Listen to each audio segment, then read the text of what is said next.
특이한 설문조사를 하였더랍니다. 당신의 삶 속에서 지금까지 인생을 살아오면서 어느 순간이 가장 온전하다고 느끼셨습니까? 또 그리고 온전치 못한 때는 언제라고 여기십니까? 라는 질문을 했더랍니다. 여기에 많은 사람들의 대답 중에 다른 사람과의 관계 속에서 온전함 그리고 온전치 못함을 느꼈다고 비교하더라는 겁니다. 다른 사람의 관계 가운데서 우리가 온전함을 이룰 수 있는 것이라면 우리는 무엇보다도 하나님과의 관계를 생각하지 않을 수 없습니다. 나와 하나님과의 관계 속에서 우리는 온전해질 수 있다는 겁니다.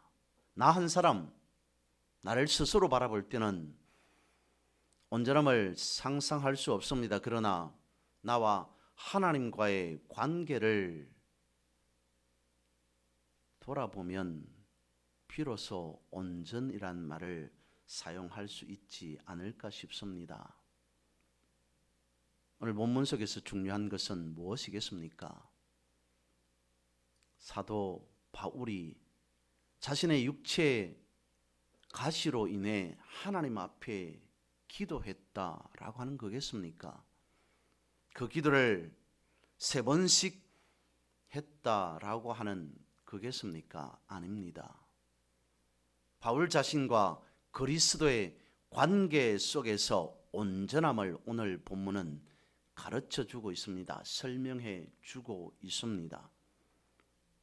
그러니까 그리스도의 연합이 오늘 본문의 핵심 주제라는 겁니다. 오늘 본문에 등장하는 온전이라고 하는 이 말은 예수님께서 십자가에 달리셨을 때에 다 이루었다 라고 말씀하신 그 말씀과 온전이라고 하는 이 말과 같은 말입니다. 똑같은 뜻입니다. 테텔레이오라고 하는 말과 테텔레스타이라고 하는 말과는 같은 겁니다. 그러니까 온전이라고 하는 말은 다 이루었다고 하는 말은 말 그대로 완성이라는 거죠. 끝냈다는 겁니다. 열매를 맺었다는 겁니다. 성숙할 대로 성숙했다라는 말이 주님께서 하신 다 이루었다 그리고 오늘 본문에 있는 온전이라고 하는 그 말의 의미입니다. 근데 그냥 단순하게 온전이라고 말씀하고 있지 아니하고 다소 조금 생소한 표현으로 온전이라고 하는 말을 우리에게 허락하십니다. 먼저 첫 번째 살펴볼 것은 약한 것에서 온전하여진다라는 겁니다. 약한 것이 온전한 것이다. 약한 것으로부터 온전해진다라고 말씀하고 있습니다. 무엇이겠습니까? 먼저 온전한 말을 조금 더 살펴봅니다. 마태복음 19장 27절 말씀에 보면 내가 온전하고자 할진대 가서 내 소유를 팔아 가난한 자들에게 주라. 그리하면 하늘에서 보화가 내게 있으리라. 그리고 와서 나를 따르라. 지금 우리가 가지고 있는 개역 개정본은 이와 같이 되어 있습니다. 근데 세 번역을 보면 이렇게 됩니다. 내가 완전한 사람이 되려고 하면 가서 내 소유를 팔아서 가난한 사람에게 주어라. 그리하면 내가 하늘에서 보화를 차지하게 될 것이다. 그리고 와서 나를 따르라 라고 되어 있고요. 또한 메시지 성경이라고 하는 것을 보면 내게 있는 것 전부를 드리려거든 가서 내 재산을 팔아서 가난한 사람들에게 다 주어라. 그러면 내 모든 부가 하늘에 있게 될 것이다. 그런 다음 와서 나를 따라라 라고 되어 있습니다. 온전하게 된다는 것은 나의 전부를 내어 놓는다는 겁니다. 온전하게 되려면 내가 가지고 있는 전부를 다 내어놓음으로 온전하게 될 수 있다라고 성경은 말씀하고 있습니다. 그러니까 우리가 지금까지 애써 땀 흘려 벌어놓은 모든 것을 다른 사람을 위해서 다 내어놓는 것이, 사용하는 것이, 쓰는 것이 온전하게 되는 방법이라고 말씀하고 있습니다. 지금 내가 가지고 있는 전 재산이 전세금인데, 전세금이 나의 전 재산인데 그것을 빼서 가난한 이웃에게 나누어 주는 것이 온전한 것이다 라고 성경은 말씀하고 있습니다. 그렇다면 이를 두고 어떻게 온전함이라고 말할 수 있겠습니까? 그러니까 내가 가진 것 다 내어놓고 나는 빈털터리로 먹을 것 없이 살아간다면 누가 온전하게 되려고 하겠습니까? 그렇게 해서 온전해지기를 바라는 사람은 아무도 없을 겁니다. 그럼에도 왜 온전하라 라고 말씀하시면서 온전이라고 하는 단어를 사용하고 있는 것일까요? 뉴스를 보시면 알 겁니다. 요즘에는 미분양으로 불 꺼진 아파트가 속출한다라는 뉴스가 심심치 않게 등장하고 있습니다. 시골에 빈집이 늘어난다라고 하는 것은 어제 오늘의 일이 아닙니다. 그런데 도심지의 아파트들이 제대로 분양이 되지 않아서 미분양이 많아진다라고 말을 합니다. 어떤 뉴스에 보면 서울의 중심지에 해당한다는 강남의 업무용 빌딩 공실률도 사상 최고치를 넘었다라고들 합니다. IMF 때보다 훨씬 더 심각해졌다는 겁니다. 우리가 그만큼 살기 어려워졌다라는 것을 말해주고 있습니다. 근데 여러분, 이것보다 더 심각한 문제는 따로 있습니다. 불은 켜져 있지만, 사람은 살고 있지만 사랑이 꺼져 있는 가정이 늘어난다는 겁니다. 가족은 있지만, 사랑은 있지만 그 안에 적막강산과 같은 가정이 늘어나고 있다는 것이 훨씬 더 심각한 문제 아니겠습니까? 그래서 소설가 김주영은 빈집을 통해서 삭막한 가정의 현실, 사람은 있지만 그 안에 사랑이 없어진 가정의 현실들을 글로서, 소설로서 쓰고 있습니다. 고발해 놓고 있는 듯합니다. 그 내용은 이렇습니다. 아버지가 집에 계시지만 무엇을 하는지, 어머니가 계시지만 어머니가 어떤 일을 하는지조차도 알지 못하고 성장하는 어린 아이가 있습니다. 그러던 어느 날 밖으로만 나다니던 아버지가 객사하고 맙니다. 그 무렵에 어머니도 집을 나가버렸습니다. 아이 혼자 남게 되었습니다. 빈집이 되었습니다. 사람은 있습니다. 그런데 아이입니다. 자신을 돌봐줄 부모가, 가족이 없습니다. 혼자 남았습니다. 빈집 아닌 빈집이 되어 버렸다는 겁니다. 사람이 살아가는 집에는 불이 켜져 있어야 됩니다. 오늘 본문에서 말씀하고 있는 약한 데서 온전하여 진다는 것은 불완전하고 연약한, 먼저는 사도 바울 자신을 지칭하겠죠. 그런 자신 속에 불 하나가 켜졌더라는 겁니다. 우리 또한 마찬가지입니다. 불완전하고 연약한 우리 속에 불 하나가 켜진 것을 오늘 본문의 말씀 속에서는 약한 데에서 온전하여진다라고 가르쳐 주고 있습니다. 사도 바울은 그랬을 겁니다. 예수 그리스도를 만나기 이전의 삶과 예수 그리스도를 만난 이후의 삶을 비교해 보면 예수 그리스도인의 자신은 상상할 수 없었던 제대로 된 불 하나가 켜졌다라고 말할 겁니다. 고백할 겁니다. 왜냐하면 그 전까지는 자신의 삶은, 자신의 인생은 어둠이었거든요.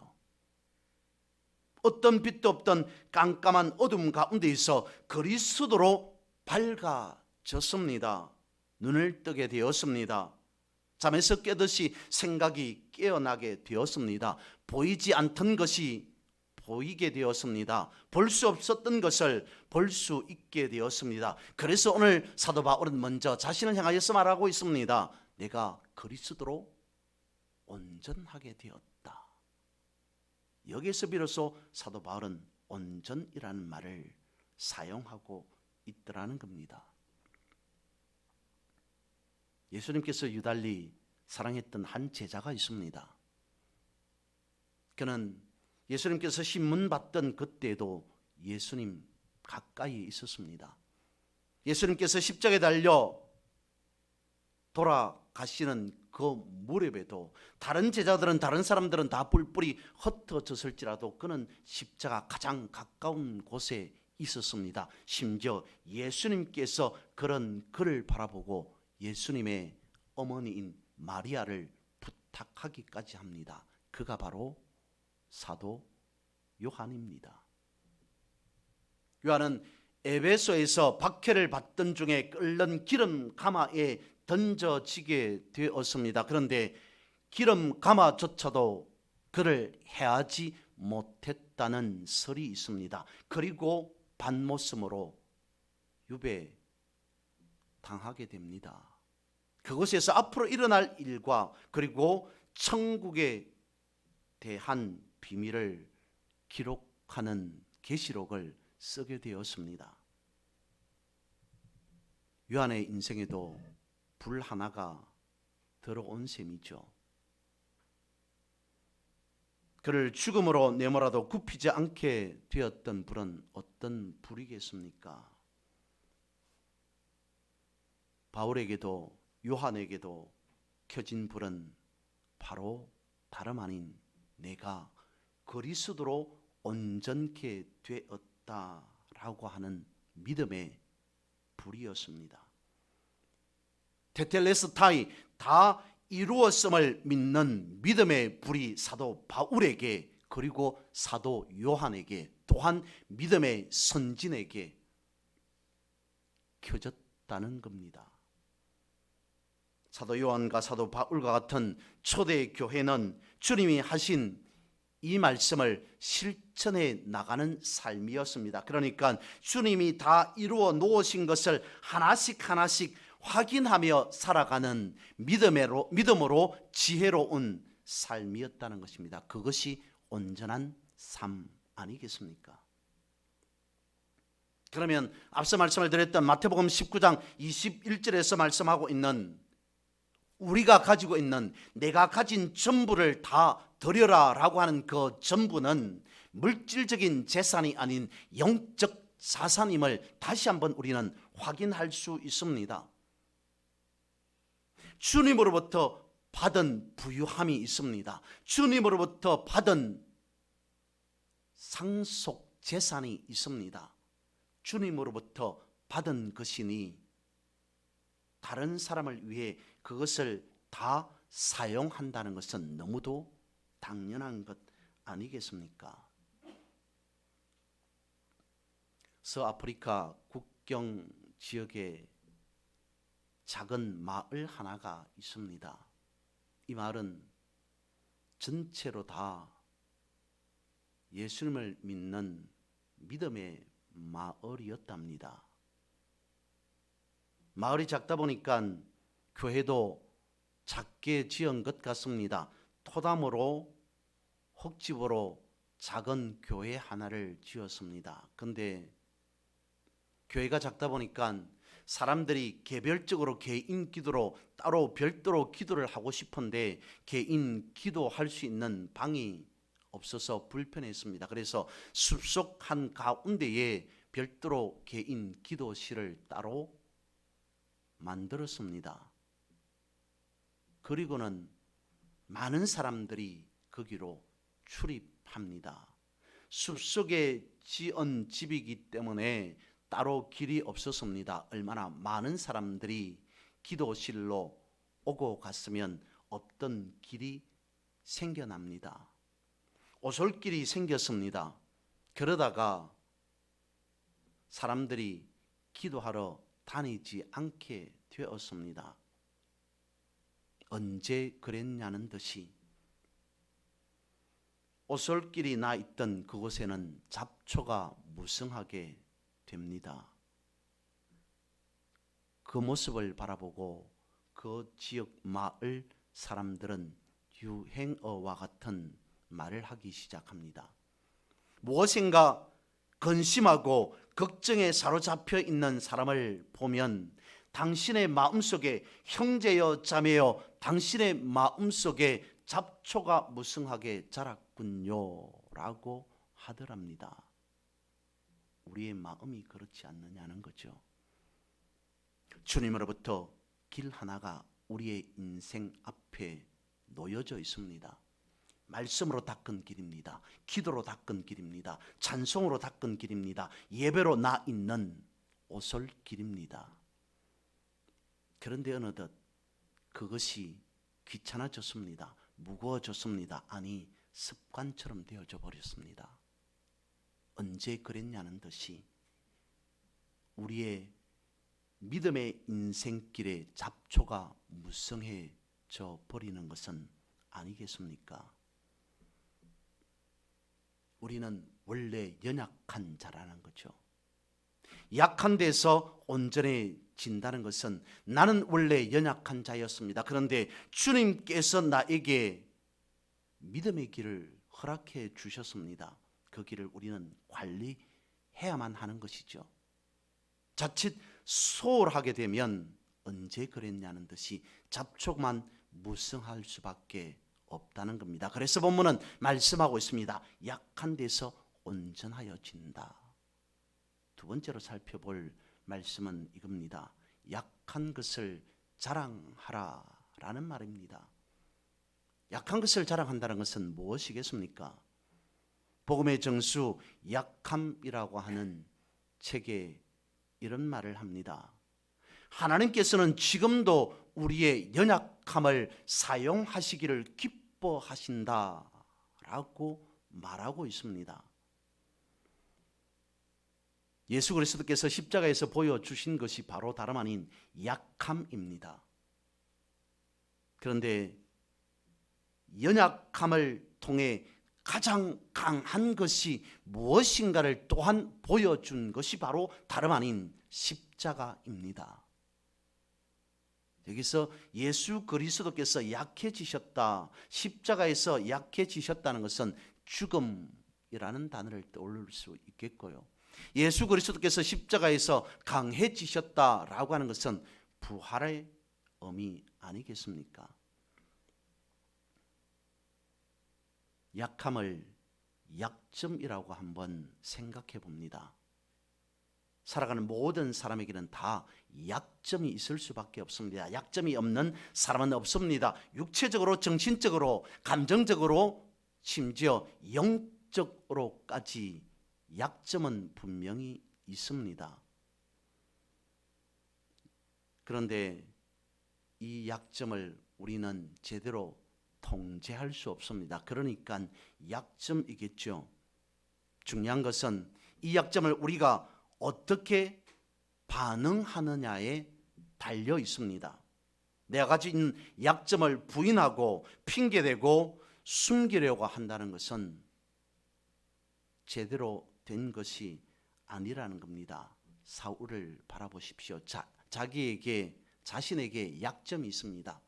그것이 어떤 약점인지는 모르겠으나 가시라고 표현되어 있습니다. 사도 바울에게도 약점이 있습니다. 가시가 있습니다. 그것을 주님 앞에 그대로 드러냅니다. 약점은 우리가 어떻게 스스로 통제할 수 없는 한계점이라고 볼 수 있습니다. 그 한계점은, 약점은 드러내는 게 맞습니다. 세상 어떤 사람이 자신의 약점을 자랑하겠습니까? 약함을 자랑한다, 약점을 드러낸다는 것은 자신의 약함, 약점을 인정한다는 것입니다. 마치 병원에 가서 의사에게 나의 아픈 부분을 소상하게 말하는 것과 같은 거죠. 유난히 힘이 센 개미가 있었습니다. 다른 개미들은 겨우 쌀 한 톨 들까 말까 하는데 이 개미는 쌀 두 톨도 세 톨도 거뜬히 듭니다. 다른 개미들이 우러러봅니다. 칭찬합니다. 박수칩니다. 어기양양해진 개미는 자신의 힘을 자랑하고 싶었습니다. 많은 사람들이 다니는 시장에 가서 자신의 힘을 자랑합니다. 쌀 한 톨, 두 톨, 세 톨을 번쩍 들기도 하고 집어 던지기도 합니다. 그런데 어떤 사람도 개미가 쌀을 들고 집어 던지는지에 대한 관심을 두지 않습니다. 자신은 다른 개미들이 할 수 없는 엄청난 힘을, 그야말로 괴력을 가지고 사람들 앞에 내보이고 싶은데, 힘 자랑을 하고 싶은데 사람들은 그런 자신을, 개미를 눈여겨보지 않습니다. 그러다가 큰 발을 가진 사람에게 밟혀 죽었더라는 겁니다. 사람은 그렇습니다. 돈 많은 사람은 돈으로 무엇이든지 할 수 있다고 여깁니다. 지식이 많은 사람은 지식으로 또한 못할 것이 없다고 생각하고 있습니다. 권세가 많은 사람은 권세를 과신하면서 살아가고 있습니다. 그러나 하나님 앞에 선 인간은 개미에게 불과하다는 거죠. 우리가 가진 힘이란 겨우 쌀 두 톨 정도 되는 그 정도밖에 안 된다는 것입니다. 하나님 앞에 개미같이 어리석고 무모한 사람들이 많다는 겁니다. 그런데 여러분, 돌아보십시오. 생각해 보십시오. 진짜 강한 사람은 자신의 힘을 함부로 자랑하지 않습니다. 내세우지 않습니다. 오히려 약한 사람이 강한 척하는 경우가 많게 되죠. 진짜 돈 있는 사람은 돈 자랑을 하지 않습니다. 진짜 똑똑한 사람은 똑똑한 티를 내지 않습니다. 진짜 힘 있는 사람은 힘을 함부로 과시하지 않습니다. 어설프게 힘 자랑하지 않습니다. 한 마리 사슴이 목이 말라 물을 마시려고 샘으로 다가가서 물을 먹습니다. 마십니다. 물속에 비친 자신의 모습을 바라봅니다. 유달리 멋지고 아름다운 뿔이 먼저 눈에 들어옵니다. 사슴이 보더라도, 자신이 보아도 너무 아름답게 보입니다. 멋지게 보입니다. 화려하게 보일 정도입니다. 멋지다, 아름답다 생각합니다. 그리고 또한 자신의 가느다란 두 다리를 바라봅니다. 네 다리를 봅니다. 그러면서 생각합니다. 내 머리에는 이렇게 아름다운 관과 같은 뿔이 있는데 내 다리는 왜 그렇게 쓸모없이 가늘기만 할까? 차라리 없는 편이 훨씬 더 나을 것 같다라고 중얼거립니다. 그런데 한쪽에서 사자가 자신을 향해서 쏜살같이 달려옵니다. 놀란 사슴은 주랭랑을 칩니다. 자신의 화려하다고 아름답다고 멋지다고 믿었던 뿔이 나뭇가지에 걸려 사자의 밥이 되고 말았습니다. 그러면서 죽어가면서 사슴이 중얼거리더랍니다. 가장 보기 싫고 연약하고 쓸모없어 보이는 내 다리가 내 생명을 구했는데, 가장 아름답다고 가장 멋지다고 가장 자랑스럽게 여겼던 뿔 때문에 오히려 내 생명이 날아가게 되었구나 라고 하더라는 겁니다. 우리의 모습이 때때로 이렇습니다. 아름답게만 보이는 것보다 보잘것없이 보이는 것이 우리의 생명을 구합니다. 본문에 약한 것들과 능욕과 궁핍과 박해와 공고를 기뻐하라 라고 말씀하고 있습니다. 그런데 여러분, 어떤 사람이 능욕과 궁핍과 박해와 공고를 기뻐하겠습니까? 그럼에도 기뻐해야 하는 이유를 오늘 본문에서는 말씀하고 있습니다. 그리스도 때문에. 본문은 그와 같이 말씀하고 있습니다. 그리스도를 위하여라고 말씀해 놓고 있습니다. 주를 위해 능력도 궁핍도 박해도 곤고도 기뻐하라라고 말씀하십니다. 세상적으로 바라볼 때는 그렇습니다. 세상 사람들의 시선으로, 시각으로 바라볼 때는 믿음이 그렇게 아름다워 보이지 않습니다. 별로 가치 없어 보입니다. 아니, 어쩌면 쓸모없어 보이는 것이 세상 사람들의 관점으로, 세상 사람들의 눈으로 바라보면 그럴 수 있습니다. 그 시간에 즐길 거리들이 얼마나 많은데, 엎드려서 하나님 앞에 기도할 시간에, 말씀 볼 시간에, 예배 드릴 시간에, 찬송할 시간에, 믿음으로 나아갈 시간에 다른 행복한 것들이 얼마나 많은데 거기에 아까운 시간을 소비해 보려고 하는 사람들이 있을 수 있습니다. 사슴의 연약한 다리와 같이 쓸모없어 보일 수 있습니다. 사람들은 그걸 바라보기 때문이죠. 그보다 훨씬 더 나은 사슴뿔과 같은 화려함, 아름다움, 멋짐이 먼저 눈에 들어오기 때문에 연약해 보이는, 쓸모없어 보이는 믿음은 대수롭지 않게 여깁니다. 그런데 여러분, 아름답고 멋지게 보이는 것이 우리의 영원한 생명을 보장해 주지 않는다는 사실입니다. 약해 보이는 것이 오히려 나를 살린다는 사실입니다.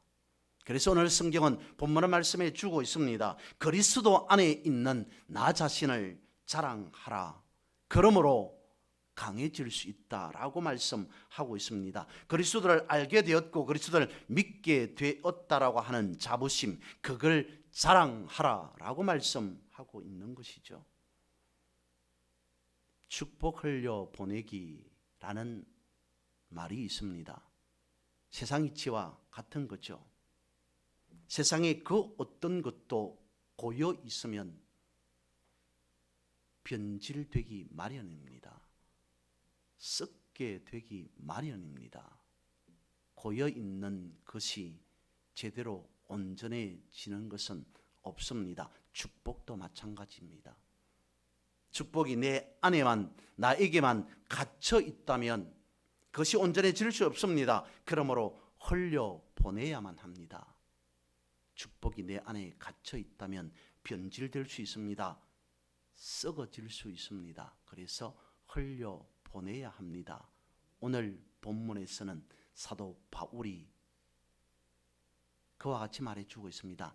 나는 약함을 자랑하리라. 사도 바울이 바라보고 있는 것은 무엇입니까? 자신에게 있어서 가시도 약함도 하나님께서 자신에게 주어진 축복이라고 바라봅니다. 공고도 박해도 궁핍도 자신에게 있어서는, 사도 바울 나에게 있어서는 축복이다, 하나님의 은혜다 라고 말합니다. 그래서 나누고 있습니다. 내가 약했는데, 나에게 가시가 있는데 그것을 하나님 앞에 이렇게 기도했는데 하나님께서 그것이 나에게 충족되어진 것이다, 충만한 것이다, 족한 것이다 라고 응답해 주시더라. 나는 이것을 자랑하노라 라고 말하면서 약함을 자랑한다. 약한 것도 사도 바울은 축복이라고 여겼습니다. 받았습니다. 그것을 또한 다른 사람에게 전달해 주고 있습니다. 흘려 보내고 있더라는 겁니다. 이것이 사도 바울이 가지고 있는 믿음입니다. 이것이 사도 바울이 가지고 있는 영성이었습니다. 약함으로 온전해지고 약함으로 강해진다는 것은 오늘 우리에게 말씀하고 있습니다. 너의 이면을 바라보라 라고 말씀하시는 겁니다. 우리의 이면에는 예수 그리스도가 있기 때문입니다. 예수 그리스도로 오늘 본문을 다시 한번 보십시오. 예수 그리스도로 우리는 온전해지고 예수 그리스도로 강해진다라고 말씀하고 있습니다. 나를 위해 부활하신 예수 그리스도와 함께 온전한 믿음의 이 복된 삶을 늘 언제나 누리고 살아가는 그런 여러분의 인생 삶 되시기를 주님의 이름으로 축복합니다.